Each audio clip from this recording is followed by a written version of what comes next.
There exists a peculiar species of individuals who defy all expectations, logical reasoning, and biology.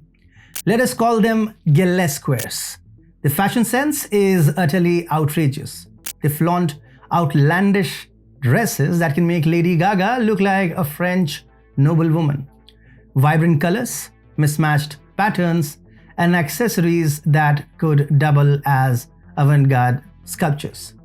The Gillesquares truly believe in expressing themselves through fashion, even if it means occasionally opting for no dresses at all. The Gillesquares have an undeniable obsession with matters of the parts below the navel.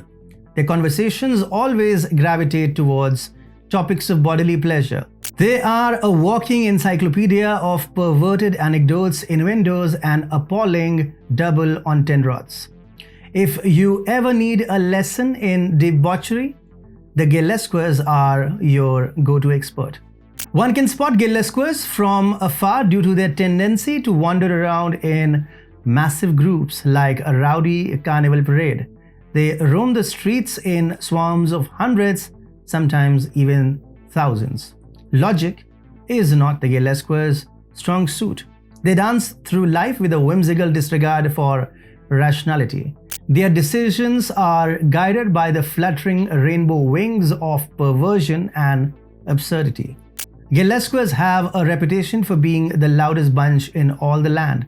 Their chants can shatter glasses, and their enthusiasm knows no bounds. Few days back, I heard them chanting, "We are here, we are Gillesquare, and we are coming for your kids." That disturbs me. Protect your little ones from this pandemic of perversion, because they have support of all who matter. With a silent prayer for the protection of humanity from this pandemic of perversion, let's begin this week's Globetrotting for Gossip. I'm Atul Mishra.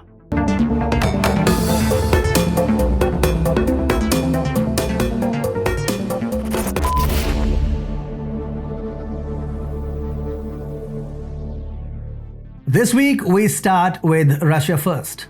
Western media knows everything about Putin except how to understand his moves.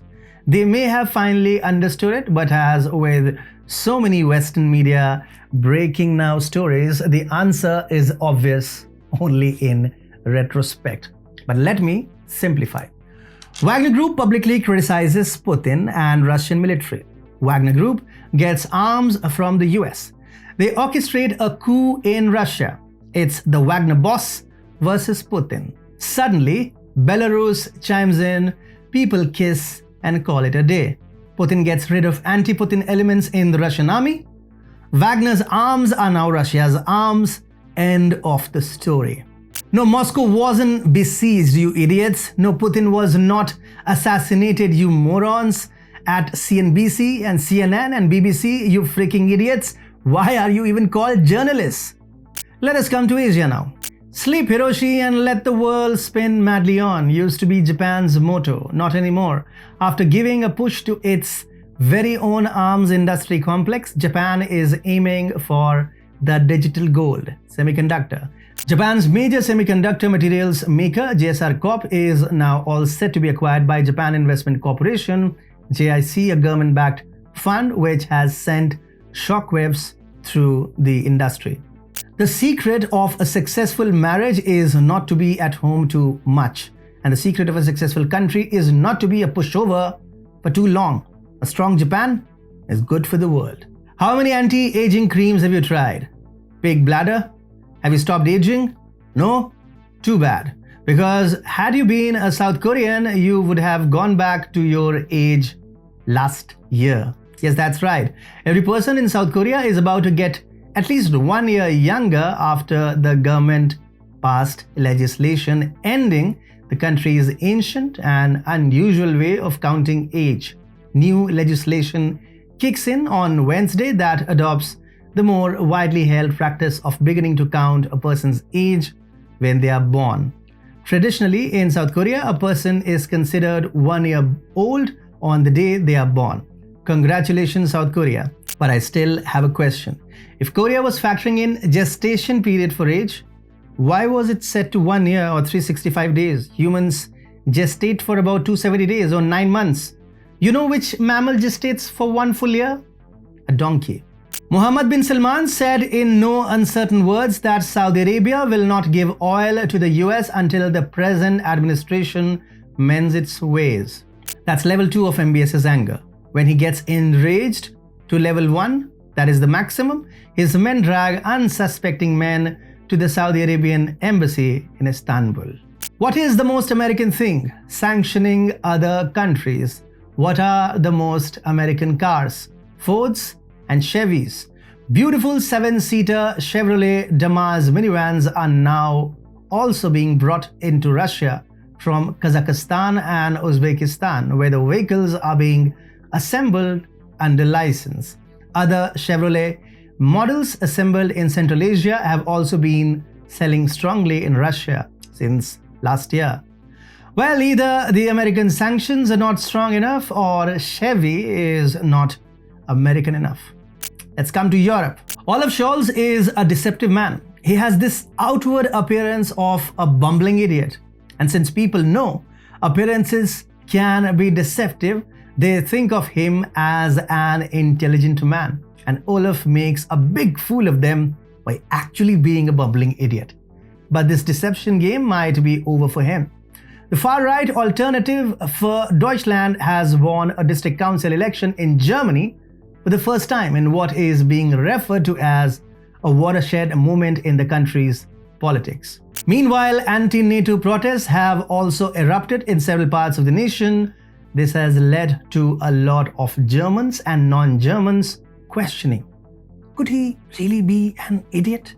Bulgaria had a case of premature ejaculation. It was expected to assist Ukraine with weaponry and ammunition. It gathered all the guns and artilleries, and kaboom! Bulgaria came with a violent jolt and a big fire. All the weapons went up in smoke. Now everyone is blaming Russia for making Bulgaria undergo a premature ejaculation. Why? They don't explain. I am white. Sir, you are brown. I know, Einstein. It's a riddle. Oh, okay. I'm white. I'm racist. I want to label people from a specific community to identify them easily at a later time. I want to persecute them. Who am I? Take a guess. Come on. Hitler, did you say? Wrong. He is Czech President Petr Pavel, who has proposed the close surveillance of Russians living in Western nations so as to persecute them easily at an opportune moment. How nice Petr Pavel Hitler. Shape that long mustache to an acceptable smallish size, please. Biden doesn't just sniff scalps and armpits, he sniffs money too. The old rascal may have duped the US of more than $200 billion through COVID-19 relief initiatives. The funds that were supposed to help small businesses during the pandemic were gobbled up. It will be interesting to see if it's the usual 10% for the big guy or has he given himself a raise. Kids invest like regular investors. Adults have insider info. Legends, on the other hand, invest in solutions and then create the problem.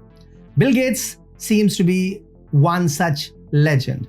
The bespectacled fake philanthropist, a possible Illuminati member, and most probably a shape-shifting reptilian, invested in an anti-malaria fund, and CDC has suddenly announced that malaria is back in the US after a hiatus of 20 years. Marvelous. Barack Obama decided to troll Prime Minister Modi, and Indian netizens meme-bombed the crap out of the fake Nobel laureate. Barack's carefully concealed middle name, Hussein, was exhumed and it was pretty much game up for him after that. It was a particularly bad half month for Barack Hussein Obama because JP Morgan Chase's recent court filing links him with Jeffrey Epstein. Obama had it easy. He came when everyone hated Bush and went before memes became a thing. But with the recent revelations, it seems the saucer face is in for an online beating. And that's a wrap for today's show, folks. Teaching biology to kids is an essential endeavor that unlocks the wonders of life. Through biology, children gain a knowledge about their own bodies, understanding the marvels of human anatomy and physiology. By exploring the different systems and organs that make up the human body, children gain insight into the incredible complexity and interconnectedness of our physiology. They learn about the skeletal systems, muscles, circulatory system, respiratory system, digestive system, reproductive system, and more. This knowledge not only fosters a sense of wonder and curiosity, but also empowers children to make informed choices about their health and well-being. Understanding their bodies allows them to appreciate the importance of exercise, nutrition, and self-care. It lays the groundwork for a lifetime of taking responsibility for their own health and promotes a deeper connection with the amazing vessel they inhabit. Make them learn about themselves before some cross-dressing ugly twat teaches them. That will be disastrous. Take care, folks.